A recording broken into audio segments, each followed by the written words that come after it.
Kim has been hired by Sally to conduct an internal penetration test of her company's network. He has just plugged his Kali Linux laptop into Sally's network. When he runs the following command, as seen in the previous video, he can identify which machine are active on the network. But knowing a machine exists doesn't tell him anything useful about it. Now he needs the next layer of detail. Which ports are open, which services are running on those ports, which versions of those services are exposed, and ideally, the operating system of the host itself. This is where the hacking really begins. In fact, every networked machine has 65,535 TCP ports. Think of them as numbered doors on the outside of the building. Each port can host a specific service, which is a program that communicates over a network using a particular protocol. And finally, each service typically has a software name and version. For example, scanning a machine running a web server with Nmap might reveal that port 443 is open and running the HTTPS service. Nmap may also identify the software behind that service as Nginx 1.2 4.0. Let's say Kim wants a fast first look at the host he found at 192.168.122.192. He runs sudo nmap, followed by the IP address, then top ports equal 10. Let's break that down. With the top ports 10 option, Kim is telling Nmap not to scan all 65,535 ports on the target machine. Instead, Nmap will scan only the 10 most commonly used ports, allowing him to get a fast overview of the services that are most likely to be exposed. Kim presses enter. And there is the result. In under 2 seconds, Kim now knows a lot more about Sally's server. He can see that there are 4 open ports, port 22 running SSH, port 25 running SMTP, port 80 running HTTP, and port 110 running POP3. An open port means the port is reachable and a service or application is actively listening on it. Looking at these open ports, HTTP, SMTP, POP3, Kim's suspicion is that this machine is a mail server. It may also be hosting a web interface, for example, to provide browser-based access to email or to manage the mail system. This makes it a promising target for further investigation. The scan also shows that ports 21, 23, 443, and 3389 are closed.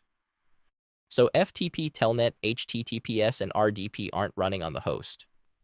A closed port means the host is reachable, but no service is listening on that port. Finally, we can see that there are 2 filtered ports, NetBIOS on 139 and Microsoft DS on 445. A filtered port means Nmap couldn't get a clean answer. The port may or may not be open, but network devices like firewalls are blocking your probes. In other words, Kim doesn't know if the ports are open behind the firewall, but the filtering itself tells him this machine has some hardening in place. This last point matters. A filtered port isn't nothing. It tells Kim there's a firewall between him and the target, and that's useful information for the rest of the engagement. Let me show you something else.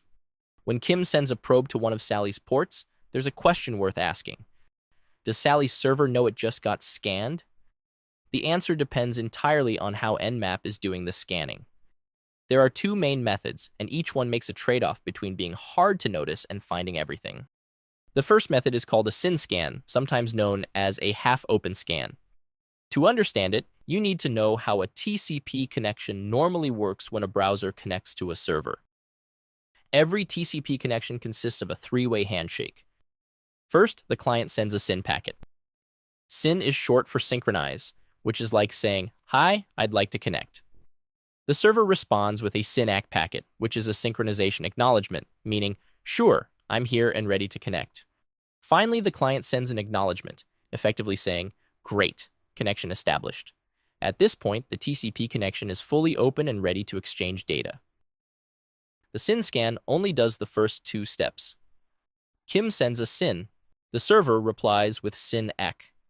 And then Kim never sends the 3rd packet. The connection is never completed. The SYNACK reply proves the port is open and something is listening, which is all Kim needs to know. But because the handshake was never completed, no full session exists from the server's perspective.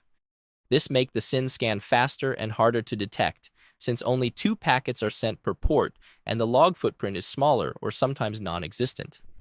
However, it requires elevated privileges, such as running the scan with root or sudo, because sending raw SYN packets is restricted for normal users. The second method is the connect scan. This one completes the full 3-way handshake. Kim sends a synchronization request, gets a synchronization acknowledgement back from the server, and then sends the final acknowledgement to complete the connection. The TCP session is fully established, just like a normal browser connecting to a server. Then Nmap politely closes the connection. The advantage of the connect scan is that it doesn't require special privileges, because it uses the operating system's standard connection API instead of crafting raw packets like the SYN scan does. The disadvantage is that it is much louder. The server logs a real TCP session from Kim's IP, making it easier to detect. If Sally's IT team reviews their access logs tomorrow morning, they'll see Kim's visit. Every scanned port becomes a logged connection. So this one is called a connect scan because it completes the full TCP 3-way handshake, therefore establishing a complete connection with the target port. And the first one is called a SYN scan because it identifies open ports based on the SYN-SYN-ACK exchange without fully establishing a TCP connection. When Kim runs Nmap, he can choose which scan method to use.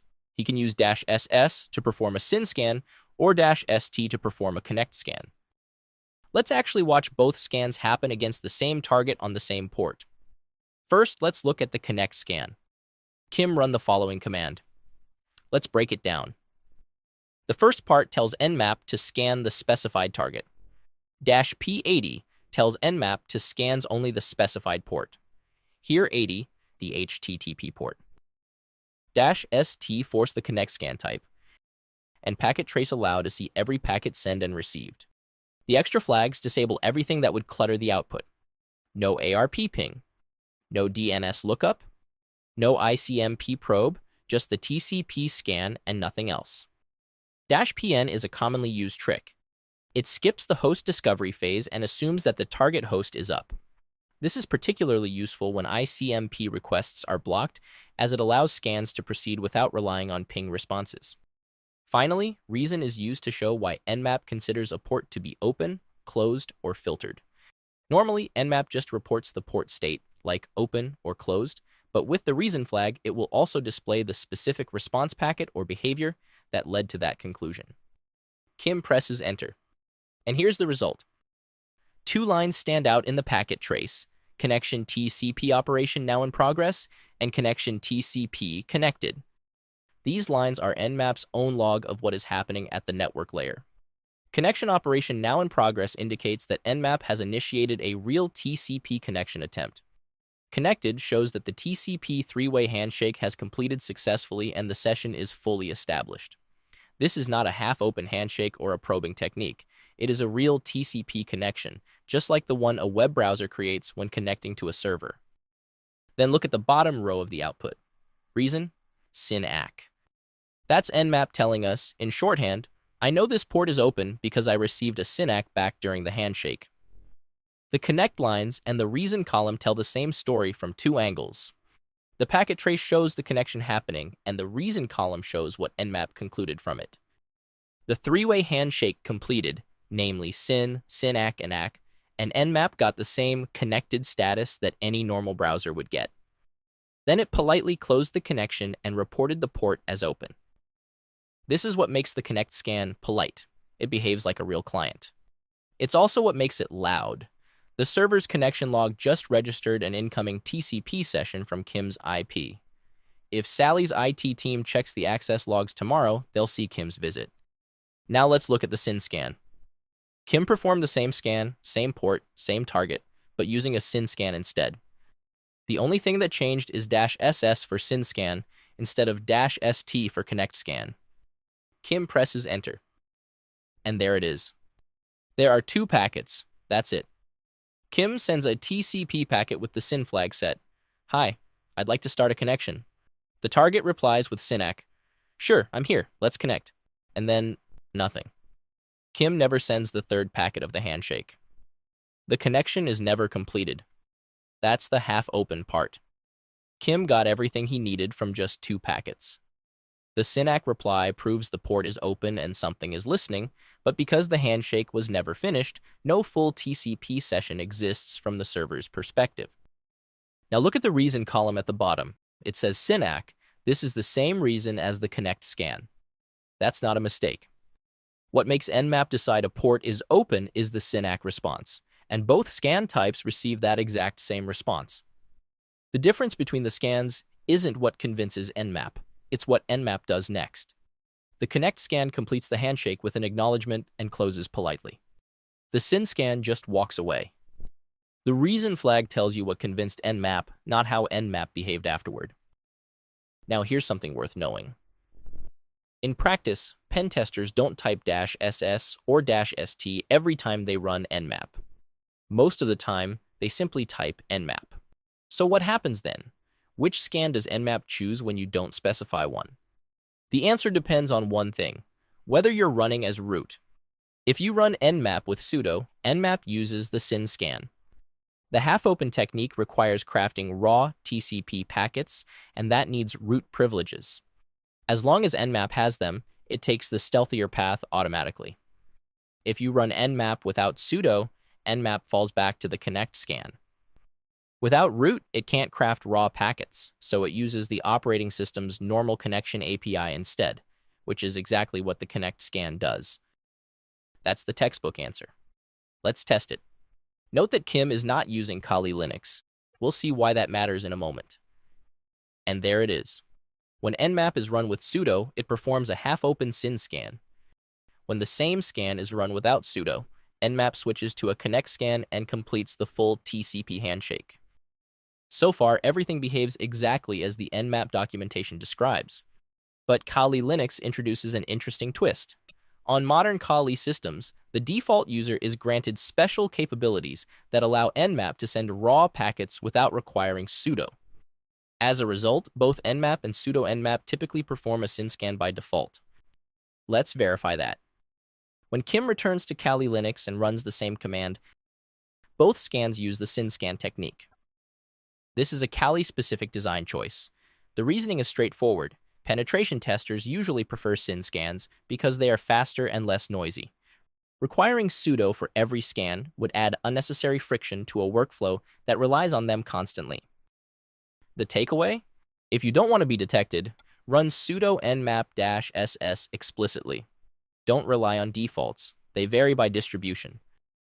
If you enjoyed this video, don't forget to like, subscribe, and turn on notifications so you won't miss the next episode. See you there. Bye-bye.